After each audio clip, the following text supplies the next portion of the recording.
Donald Edward Fickey Jr., a cherished father and brother hailing from Walker County, Georgia, led a life that ultimately spiraled into a haunting enigma. The lingering uncertainties surrounding the events of his untimely passing, coupled with the dramatic revelations that emerged in subsequent years, paved a path toward justice. Born on November 14, 1988, Donald, affectionately known as DJ by his loved ones, was a gentle soul who shared an extraordinary bond with his sister, Amanda Shirley. He was also a devoted father to his 3 beloved children. In 2016, a fateful call to 911 was made by Marshall Payne, reporting the tragic shooting of his roommate, the 28-year-old Donald Fickey. In his conversation with the emergency dispatcher, Marshall recounted his attempt to wrest the firearm from DJ's grasp, claiming that it discharged during their struggle. Upon the arrival of law enforcement, DJ was discovered lifeless from a gunshot wound within the confines of his home. Despite the circumstances, the Georgia Bureau of Investigation's medical examiner initially concluded that DJ had taken his own life. This determination, however, was met with skepticism by his family. Amanda Shirley, DJ's sister, along with others who knew him well, firmly believed that such a conclusion was erroneous. They contended that DJ would never choose to end his life, particularly given his profound love for his 3 children and family. Adding to their suspicions, DJ's family was convinced that his death was not merely an accident, but rather a sinister act. They pointed fingers at Marshall Payne, alleging his involvement in DJ's demise. According to the family, DJ and Marshall were ensnared in a complicated love triangle involving DJ's wife, Brandy, a situation they believed lay at the core of the tragedy. The family suspected that jealousy and conflict over Brandy provided Marshall with a motive to harm DJ. For the ensuing 4 years, Amanda and DJ's family relentlessly campaigned for a re-examination of the case. They held a steadfast belief that the full truth surrounding that fateful day remained elusive, compelling them to urge the authorities to revisit the evidence with fresh eyes. Their unwavering determination ultimately bore fruit. In 2020, officials from the Georgia Bureau of Investigation took the significant step of reopening DJ's case, conducting a thorough reassessment of his autopsy. This meticulous review led to a pivotal change in the cause of death, shifting from suicide to undetermined. A modest triumph for the family, yet still a far cry from the comprehensive closure they yearned for. In their quest for justice, the family enlisted the expertise of private investigator Eric Eccles, celebrated for his remarkable work on the Tanya Craft case over a decade prior.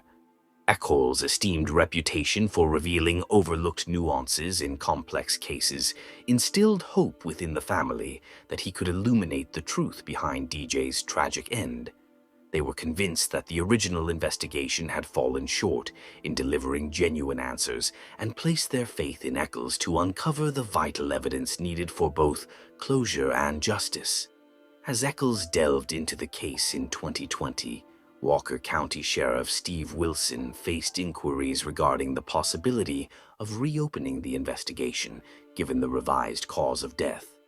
Sheriff Wilson asserted that merely updating the manner of death did not suffice to justify a renewed inquiry, emphasizing that without new evidence, the sheriff's office would remain inactive. Yet, in a turn of events, the department later reconsidered its stance. The relentless efforts of DJ's family, coupled with Eccles' diligent work, began to yield results.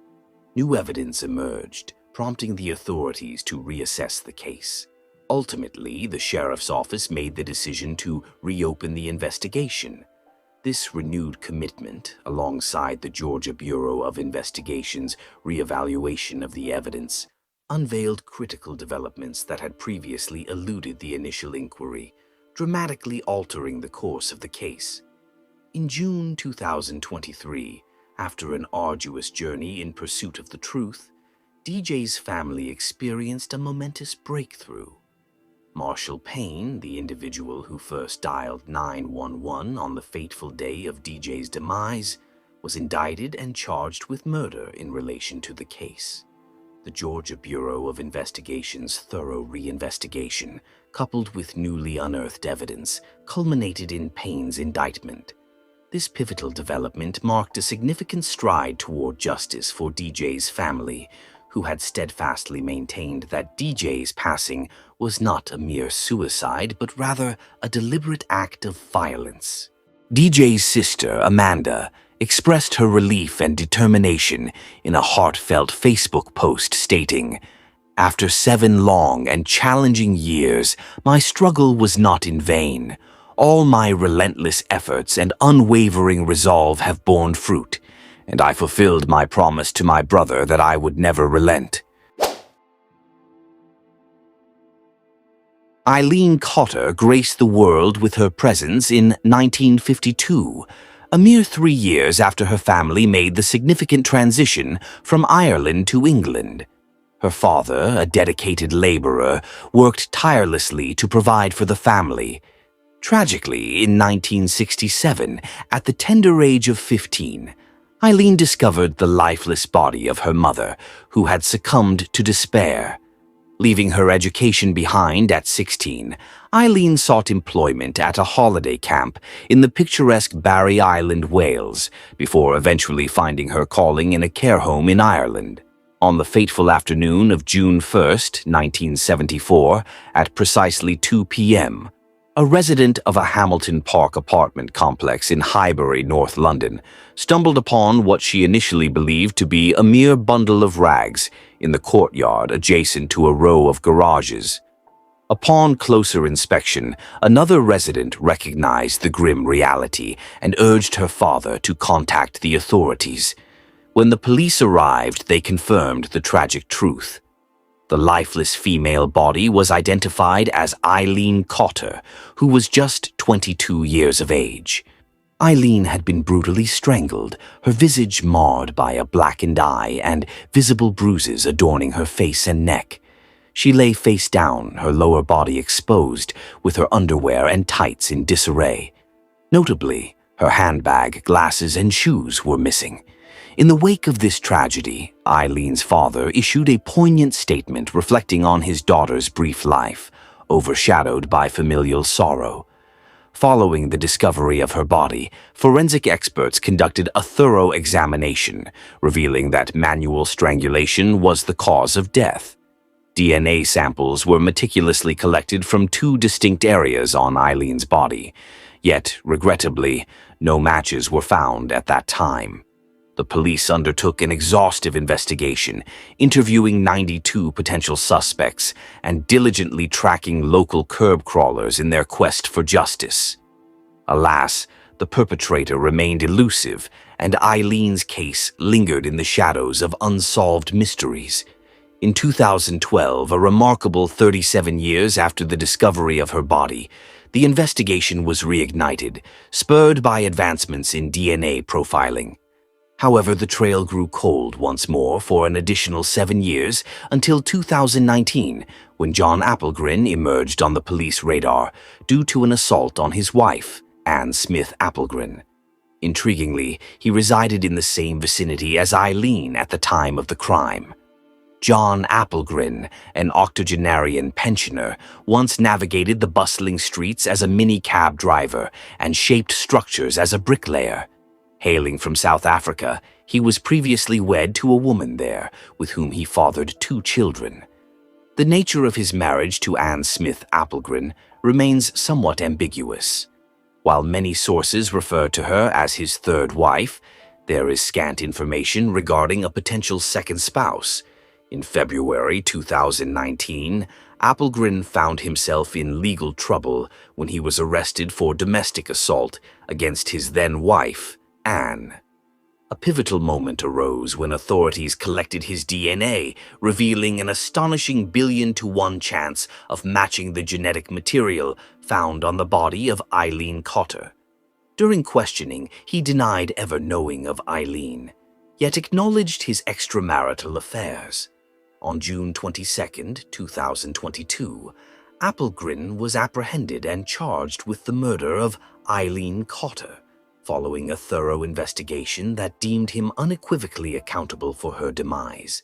Detective Chief Inspector Lawrence Smith remarked that if he were confronted with an arrest for a crime committed nearly half a century ago, he would vehemently assert his innocence. In stark contrast, Appelgren exhibited a disconcerting calmness, exuding an unsettling presence. He appeared at Bromley Magistrates Court on June 23, 2022, where he was remanded in custody with a trial scheduled for up to 4 weeks, starting June 6, 2023. Prosecutor Alexandra Healy opened the case by revealing that DNA samples from Eileen's remains, collected in 1975, matched those of Appelgren, residing in Bryden Close, Sydenham, southeast London. The court was informed that Appelgren had previously attracted police attention in 2019 due to an assault on his wife. Furthermore, it was disclosed that he was seen at a hot dog stall in Finsbury Park on the night of Eileen's tragic death, a location she frequented. Prosecutor Healy also indicated that it appeared Eileen had been forcibly ejected from a vehicle following an encounter with Appelgren. She recounted the harrowing discovery of her body, found in the very position in which it had fallen, barefoot, with her tights and underwear still clinging to her right leg. Appelgren had struck Eileen in the face and choked her before callously discarding her body from his vehicle. At the time, the defendant was a mere 31 years old, a mere 6 weeks after welcoming his first child with his then-wife, Anne Appelgren. During a police interview in 1975, when he was considered a potential suspect, Appelgren falsely claimed to reside in Leighton and denied ever visiting the Finsbury Park and Highbury area.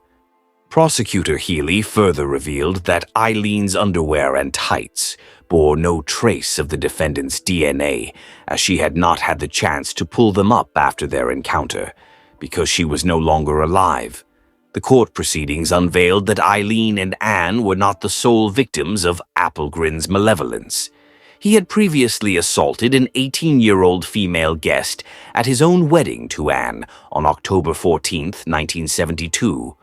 Prosecutor Healy informed the jurors that this incident only surfaced years later when police questioned Anne during a reinvestigation into Eileen's case in 2012.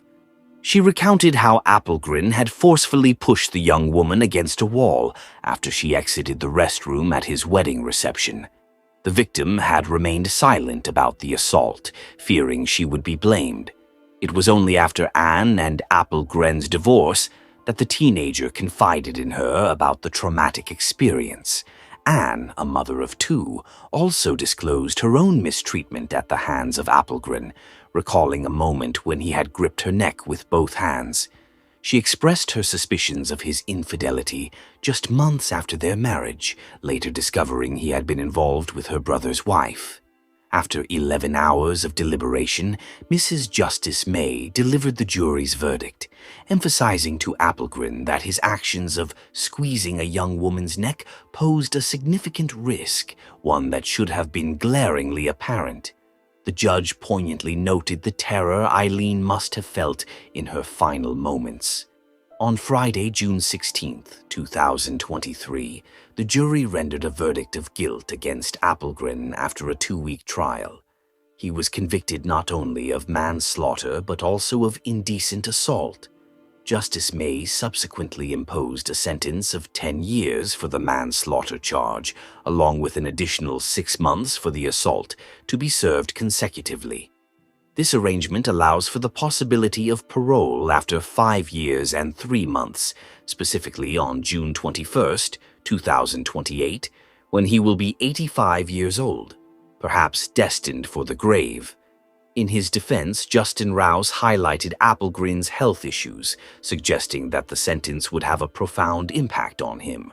Detective Chief Inspector Lawrence Smith remarked, Eileen's life was tragically cut short at a tender age, her body callously discarded on the street.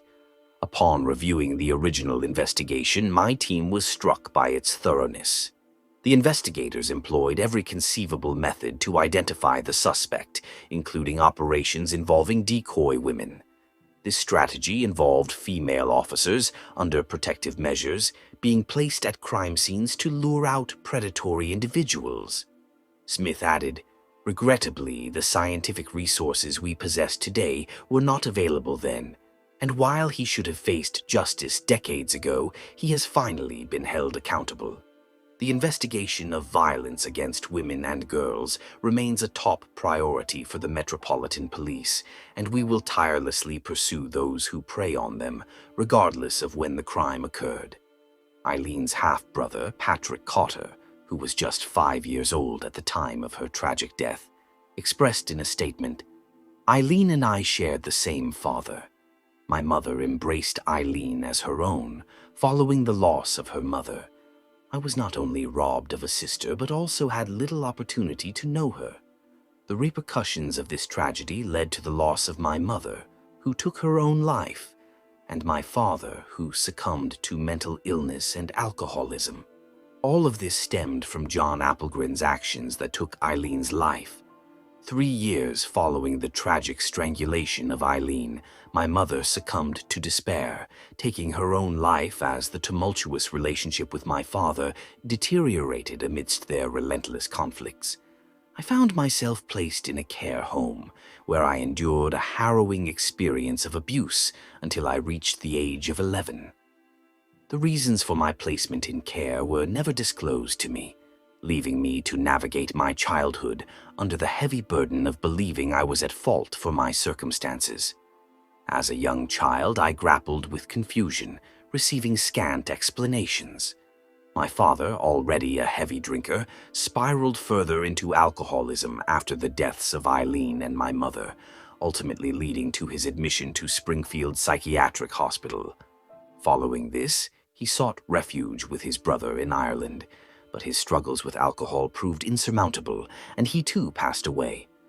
Patrick Cotter Jr. reflects on his memories, stating he has no recollection of Eileen's funeral and remains unaware of whether she was buried or cremated, nor does he know the location of her final resting place, preventing him from ever visiting her grave. He shares, "My childhood was marked by unhappiness as I moved through various care and foster homes. However, at the age of 14, I was fortunate to be placed with my foster parents, who provided a nurturing and loving environment. They took the time to explain the complexities of my life, illuminating the shadows of my past. I also had a half-brother, 17 years my senior, but upon my entry into care, he was instructed to sever all ties with me. This loss weighed heavily on my heart as I cherished the memories we shared, only to have them taken away." Patrick Cotter concludes with a poignant desire for justice for Eileen, whose life was tragically extinguished 49 years ago. "The traumatic events of my childhood led me to emotionally retreat, complicating my ability to forge close relationships. Though my memories of my sister are faint, I hold on to the belief that she cared deeply for me." On October 22, 2016, during a training exercise in Lexington, Kentucky, firefighters made a startling discovery while utilizing sonar radar to scan the riverbed. Among the submerged vehicles, many of which were reported stolen, one particular car caught the attention of District Chief Chris Warren of the Lexington Fire Department. This was a 1967 Ford Fairlane, its condition alarmingly deteriorated and encrusted with rust, devoid of any identifying markers. Upon its retrieval, the team uncovered what Fayette County Coroner Gary Ginn described as scant skeletal remains, alongside a woman's purse and several other items. Initial efforts to identify the remains proved fruitless. In 2017, Chief Warren devoted himself entirely to the task of uncovering the identity of the remains. He meticulously combed through hundreds of missing person cases spanning from 1968 to 1975, eventually identifying a case from Ohio, though the DNA results were inconclusive. His relentless pursuit led him through thousands of reports until he stumbled upon a blog that mentioned a family member. In July 2018, after discovering this blog post, Chief Warren reached out to the family, sharing his findings and gradually piecing together the narrative. He managed to obtain DNA from a third-generation niece, which was submitted to NAMUS for comparison, yet the results remained inconclusive. Coroner Jin remarked, "To match DNA, one must have another individual's DNA on file. Without that, the search is in vain." In June 2020, bone structures and DNA samples were dispatched from DNA Labs International in Florida to Parabon Nanolabs in Virginia for advanced profiling. However, the process was fraught with challenges. The initial batch of DNA was compromised during transit, necessitating a year-long wait before a second set could be sent for analysis. When Chief Warren finally received the results in August 2024, it felt as though he was witnessing the dawn of a long-awaited resolution.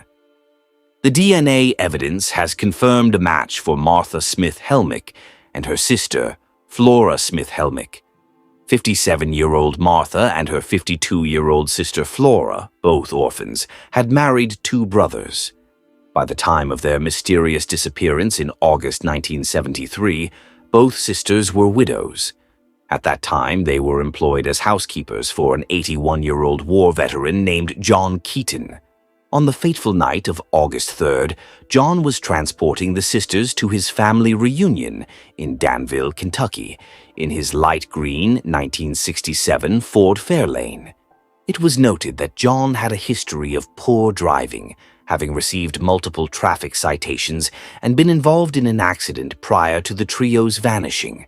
The sisters never arrived at the reunion and were subsequently reported missing, a status that has persisted for decades. Inside the vehicle, several items were discovered that led to the identification of Martha, including a foot bone encased in pantyhose, an elevated shoe that belonged to her, a coin purse containing personal effects, and a gray dress she wore at the time of her disappearance. Additionally, a key linked to a trailer where Martha had once resided was found, despite her having disposed of it years earlier. A significant detail in the investigation was a fractured tibia bone that had not healed properly, necessitating corrective footwear for Martha, resulting in one leg being shorter than the other. Coroner Jin expressed the belief that all three victims perished in the accident. Chief Warren remarked, "The moment I received confirmation of the DNA match was extraordinary. I was able to call Kathy, Martha's niece, and her family to share the news. It is over. They are coming home." He further added, "Throughout this investigation, there were countless moments where, had one detail been different, we might not have a case. Martha feels like an aunt to me now, akin to my Virginia mother. Their family is remarkable, and I cherish every moment spent with them.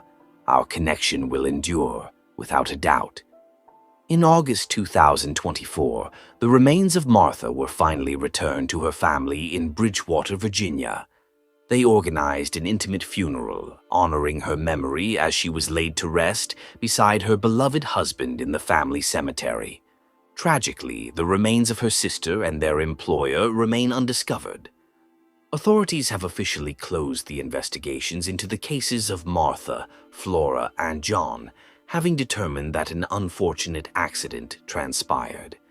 While the bodies of Flora and John have yet to be located, it is widely believed that they met their fate alongside Martha in the Kentucky River.